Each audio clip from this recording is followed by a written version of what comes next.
Hello future IITians and NITians. तो आज हम बात करेंगे जेई मेंस में जिस टॉपिक्स को सबसे ज़्यादा पूछा जाता है उसके बारे में, उससे रिलेटेड जो मोस्ट रिपीटेड क्वेश्चंस हैं उन सबको भी हम यहाँ पे डील करेंगे सीरीज में। सबसे पहले हम बाइनोमियल चैप्टर को स्टार्ट कर रहे हैं, जिसके रेफरेंस के लिए आप ऐसे देख सकते हैं कि जेई मेंस 2023 के जनवरी सेशन में टोटल नंबर ऑफ क्वेश्चंस यहाँ पे 23 थे, जो कि अप्रैल सेशन में बढ़ के 27 हो गए। मतलब ओवरऑल 50 क्वेश्चंस आए थे। इस 50 क्वेश्चंस में भी 20 से भी ज़्यादा क्वेश्चंस जो थे वो जनरल टर्म या कोफिशिएंट से रिलेटेड थोड़ा बहुत घुमा के पूछे गए थे। इसके बारे में पूरे डिटेल में हम बात करेंगे, बट उसके अलावा एक और टॉपिक था जिससे भी क्वेश्चंस पूछे गए थे, उसको हम नेक्स्ट वीडियो में कवर करेंगे। वैसे क्वेश्चंस को अगर हम एग्जांपल के लिए देखें तो कुछ इस तरीके के क्वेश्चन, जैसे ये क्वेश्चन जनवरी सेशन में 2023 में आया था, वहीं पे इसी का रिपीटेड वर्जन जो था वो अप्रैल सेशन में 2023 में आएगा। तो बस यहाँ पे x की पावर -7 +7 थी, यहाँ पे x की पावर +9 और -9 का यूज किया गया। तो इन क्वेश्चंस को सॉल्व करने से पहले थोड़ा सा बेसिक अंडरस्टैंडिंग हम कवर कर लेते हैं। जिस बाइनोमियल में जब भी हम जनरल टर्म की बात करते हैं, यहाँ पे जब हमारे पास x प्लस वाई का एक्सपेंशन होता है, x प्लस वाई की पावर n का एक्सपेंशन होता है, तो यहाँ पे कुछ इस तरीके से tr+1 टर्म को लिखते हैं हम यहाँ पे, है ना। अब यहाँ पे इसी टर्म को दूसरे तरीके से भी लिखा जा सकता है। अब देखो, जैसे अगर मान लो यहाँ पे तो कोफिशिएंट 1 1 था इसके साथ इसके साथ, अब यहाँ पे अगर अल्फा और बीटा हो तो यहाँ पे पूरा इस तरीके से आता है हमारे पास में। अब यहाँ पे एक चीज समझने वाली कि पूरी पूरी जो ये वैल्यू है इसको तो अपन बोलते हैं टर्म, लेकिन इतना जो है इसको अपन बोलते हैं कोफिशिएंट, और वहां पे भी इतना सा पोर्शन जो है इसको अपन बोलते हैं बाइनोमियल कोफिशिएंट। तो इसमें कंफ्यूज नहीं होना है कि कभी कभी क्वेश्चंस में कुछ कुछ तरीके से बाइनोमियल कोफिशिएंट पूछ देगा, फिर कुछ लोग पूरे पूरे कोफिशिएंट को निकाल के रख देते हैं, फिर फाइनली गलत हो जाता है ना। ऐसे ही एक और एक्सपेंशन होता है मल्टीनोमियल का, जहाँ पे एक्स वाई जेड होता है, और इसका फॉर्मूला ये होता है, काफ़ी बेसिक सा फॉर्मूला है। अब ऐसे ही इसको भी हम कन्वर्ट कर सकते हैं। इसको कैसे कन्वर्ट कर सकते हैं, यहाँ पे एन सी आर को अगर मैं लिखूं तो ये n factorial divide by n minus r factorial into r factorial होता है। मैं यहाँ पे क्या करता हूँ कि एन माइनस आर को R1 बोल देता हूँ और आर को R2 बोल देता हूँ, है ना। तो मेरे पास ये आ जाएगा n factorial divided by R1 factorial into R2 factorial, और यहाँ पे x की पावर R1 y की पावर R2। बट यहाँ पे कंडीशन एक और आएगी कि जैसे अगर मान लो n minus r plus r को मैं ऐड करता हूँ, टोटल सम n आता है, वैसे ही यहाँ पे भी होना चाहिए कि R1 प्लस R2 का जो सम है वो n होना चाहिए, है ना। इसी फॉर्मूले को थोड़ा एक्सपेंड करके मल्टीनोमियल के लिए भी यूज किया जाता है, जहाँ पे मेन कंडीशन एक ये वाली है और ये वाला तो बेसिक फॉर्मूला है। अब इसके एक एक क्वेश्चन को हम डील करेंगे। जैसे कि ये वाला क्वेश्चन जो है इसको तुम खुद से सॉल्व कर सकते हो, है ना, और इसका आंसर क्या आएगा वो तुमको कमेंट में बताना है इस क्वेश्चन के सॉल्यूशन को देखने के बाद। जैसे यहाँ पे अपने को ये वाला एक टर्म दे रखा है, ठीक है, इसके एक्सपेंशन में बोला कि x की पावर 9 का जो कोफिशिएंट है और यहाँ पे जो x की पावर -9 का जो कोफिशिएंट है, बोथ आर इक्वल, तो इसकी वैल्यू बतानी। अब देखो x की पावर 9 का कोफिशिएंट निकाल लेते हैं सबसे पहले। उसको कैसे निकाला जाएगा, देखो जनरली अपने को क्या पता है, tr+1 क्या होता है, NCR, और यहाँ पे हो जाएगा x की power n minus r into y की पावर r।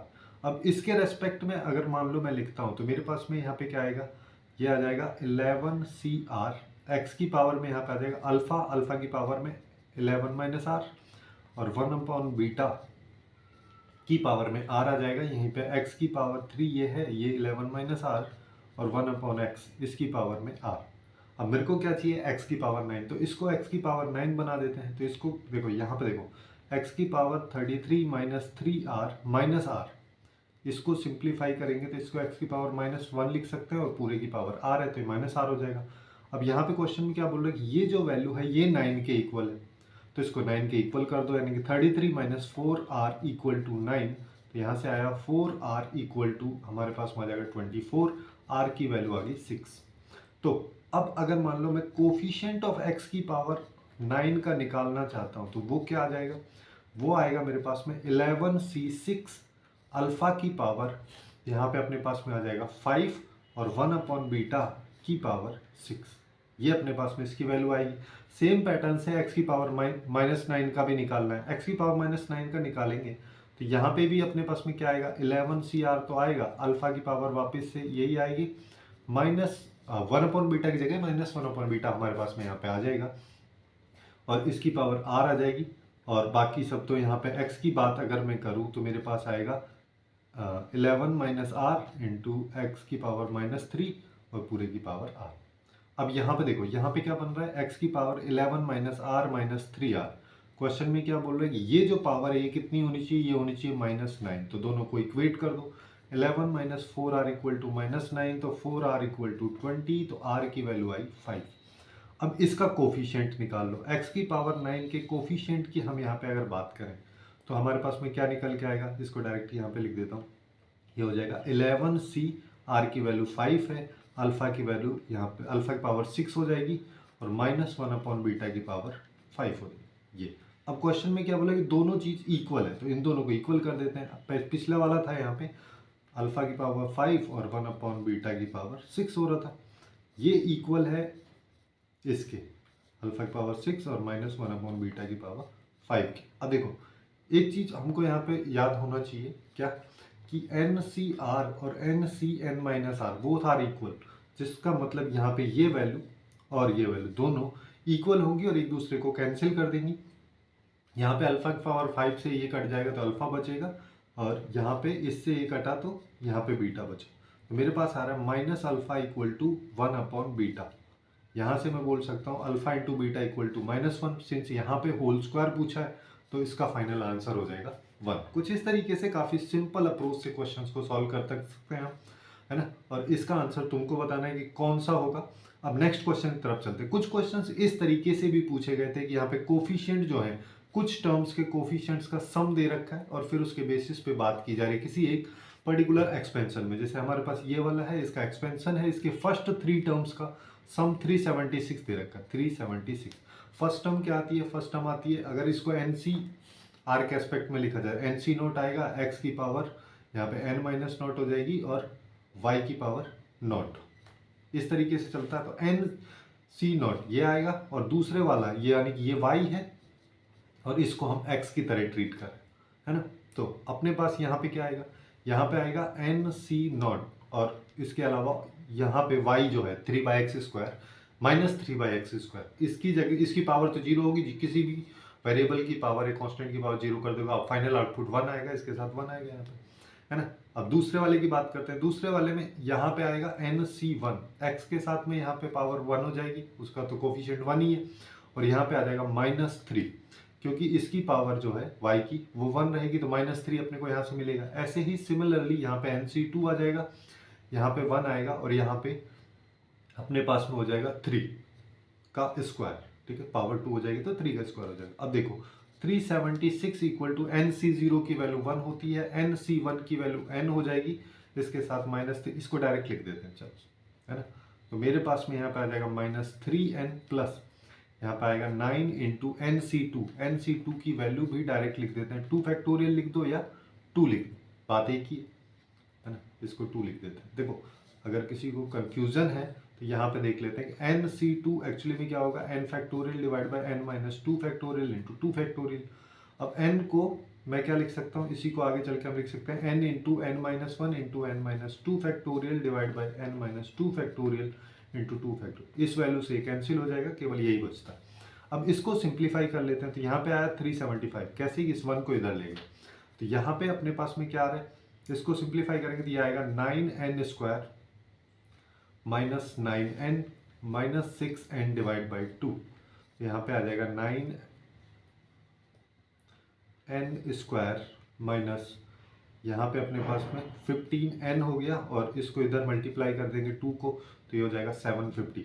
3 से इसको डिवाइड कर सकते हैं, यहाँ पे आएगा 3n² माइनस 5n माइनस 250, इसको इधर लेके आ रहा हूँ, है ना। इसके फैक्टर्स कर देते हैं, इसके फैक्टर्स करेंगे तो -30 प्लस 25 इसके फैक्टर्स हो जाएंगे, तो 3n² minus 30n plus 25n minus 250 equal to 0।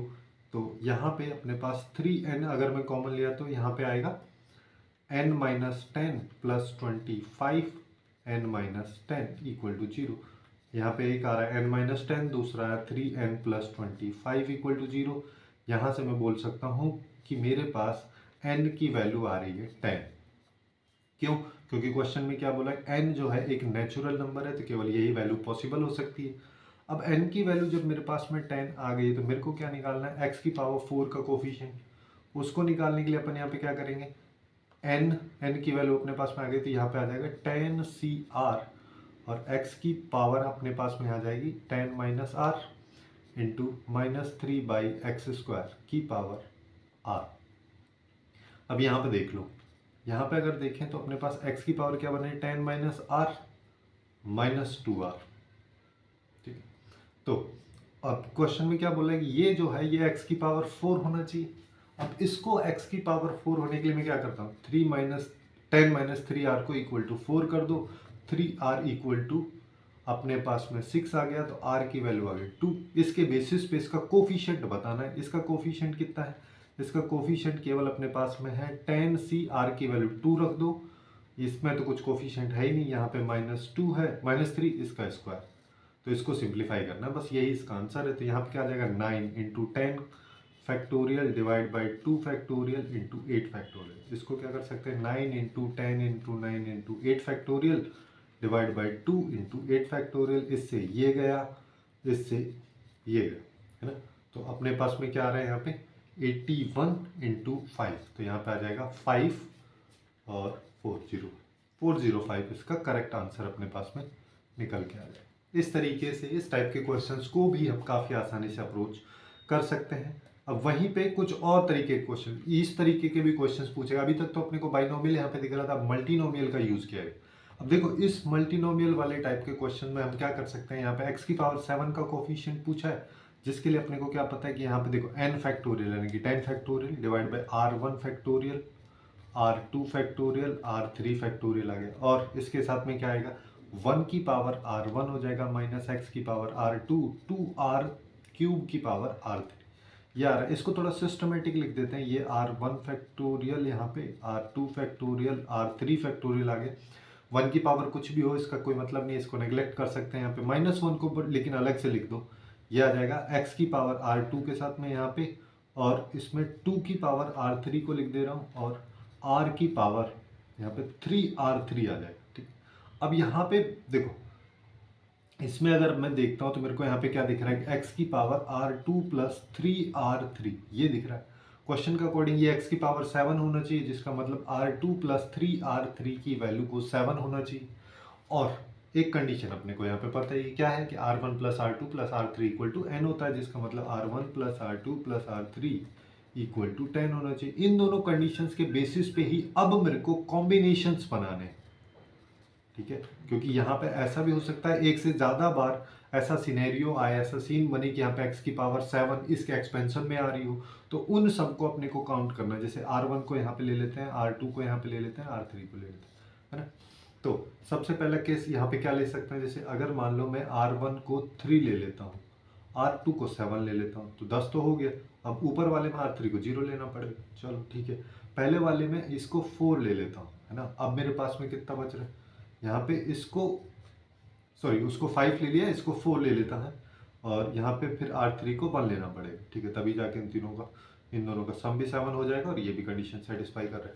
उसके अलावा और क्या हो सकता है, इसको अगर मान लो मैं 7 ले लेता हूँ, है ना, और यहाँ पे इसको 1 ले लेता हूँ, और इसको फिर 2 लेना पड़ेगा। तो मेरे पास टोटल 3 कॉम्बिनेशंस ऐसे बन रहे हैं जहाँ पे R1 + R2 + R3 का सम जो है 10 होगा, और ये वाली कंडीशन भी सेटिस्फाई कर रही है, जिसका मतलब अपने को 3 बार यहाँ पे x की पावर 7 बन रहा होगा, तो 3 बार उसके कोफिशिएंट आएंगे। सिंस यहाँ पे उसका कोफिशिएंट पूछा, तो तीनों कोफिशिएंट्स को सम अपने को करना पड़ेगा। तो पहला वाला क्या है, पहला वाला देखो नॉर्मली कोफिशिएंट क्या है, नॉर्मली कोफिशिएंट में ये वाली वैल्यू आ रही है ना, इसको तो लो या मतलब क्या फर्क, हाँ इसको तो लेना ही पड़ेगा, सॉरी ये आ रहा है और ये आ रहा है, ये तीनों लेना है। तो अपने पास में क्या आ रहा है यहाँ पे 10 फैक्टोरियल, इसको एक बार साइड में लिख दे रहा हूँ यहाँ पे कि अपने पास में आ रहा है 10 factorial divide by R1 R2 factorial R3 factorial, इसके साथ -1 की पावर R2 और 2 की पावर R3, ये अपने पास में आ रहा है ना। इसी को अब लिखते चलो।